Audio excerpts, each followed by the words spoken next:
আসসালামু আলাইকুম সুপ্রিয় শিক্ষার্থীবৃন্দ, তোমাদের সবাইকে জানাচ্ছি আন্তরিক শুভেচ্ছা। এই ভিডিওটি তৈরি করছি নবম দশম শ্রেণীর শিক্ষার্থীদের জন্য। 2025 সালে প্রণীত বাংলা নবম দশম শ্রেণীর বাংলা সাহিত্যের প্রাণ কবিতার সারাংশ বা মূলভাব নিয়ে আলোচনা করব এই ভিডিও। আমাদের ভিডিওগুলো উন্মুক্ত জ্ঞান চর্চার জন্য সম্পূর্ণ কপিরাইট মুক্ত। আমাদের চ্যানেলটি সাবস্ক্রাইব করে না থাকলে এখনই সাবস্ক্রাইব করে বেল আইকনটি বাজিয়ে দাও। চলো আমরা প্রাণ কবিতার মূলভাব বা সারাংশ দেখে নিই। প্রাণ, রবীন্দ্রনাথ ঠাকুর। সারাংশ: কবিতাটি রবীন্দ্রনাথ ঠাকুরের করি ও কোমল কাব্যগ্রন্থ থেকে সংকলিত হয়েছে। এটা এমসিকিউতেও আসতে পারে যে কোন কাব্যগ্রন্থ থেকে এটি সংকলিত হয়েছে। এটি রবীন্দ্রনাথ ঠাকুরের করি ও কোমল কাব্যগ্রন্থ থেকে সংকলিত হয়েছে। এই জগৎ সুন্দর এবং আকর্ষণীয়। মানুষের হাসি কান্না, মান অভিমান, আবেগ ভালোবাসায় পৃথিবী পরিপূর্ণ। জগতের মায়া ত্যাগ করে অন্য কিছুর আহ্বানে প্রলুব্ধ হয়ে কবিতায় মৃত্যুবরণ করতে চান না। তিনি অভিলাষ ব্যক্ত করেছেন মানুষের মনজয়ী রচনা সৃজনের মাধ্যমে সবার কাছে আদৃত হওয়ার। পৃথিবীর নরনারীর সুখ দুঃখ বিরহ যদি ঠিকভাবে তার সৃষ্টিতে ঠাঁই পায় তবেই তিনি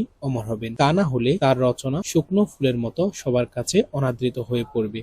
সৎ ও শুভকর্ম করে জগতে মানুষের মধ্যে দীর্ঘদিন বেঁচে থাকার জন্য দৃঢ় সংকল্প প্রয়োজন। তো এখানে যে মূল ভাবটি প্রকাশ করতে চেয়েছিলেন কবি, যে কবি জানেন যে পৃথিবী কখনো চিরস্থায়ী বসবাসের জন্য নয়, অর্থাৎ যে কবি একসময় মারা যাবে, কিন্তু তিনি তার সৃষ্টির মাধ্যমে, অর্থাৎ তিনি তার লেখা কবিতা, রচনা, উপন্যাসের মাধ্যমে মানুষের মনে বেঁচে থাকতে চেয়েছে। আর এটি হচ্ছে এই কবিতার মূল ভাব। তার লেখনী যদি মানুষের মনে ঠাঁই পায় তাহলে তিনি চিরকাল বেঁচে থাকবেন মানুষের মনে। এজন্যই তিনি তার সৎ ও শুভকর্মের মাধ্যমে জগতের মানুষের মনে দীর্ঘদিন বেঁচে থাকার জন্য সংকল্পবদ্ধ হতে চেয়েছেন। আর প্রাণ কবিতায় তিনি এটি প্রকাশ করতে চেয়েছেন। তো সম্পূর্ণ ভিডিওটি দেখার জন্য অসংখ্য ধন্যবাদ। আমাদের বিদ্যার আলো উন্মুক্ত শিক্ষা এবং এসসি স্টুডেন্ট কেয়ার চ্যানেলগুলো সাবস্ক্রাইব করে না থাকলে সাবস্ক্রাইব করে দাও। ধন্যবাদ সবাইকে। দেখা হবে পরবর্তী ভিডিওতে।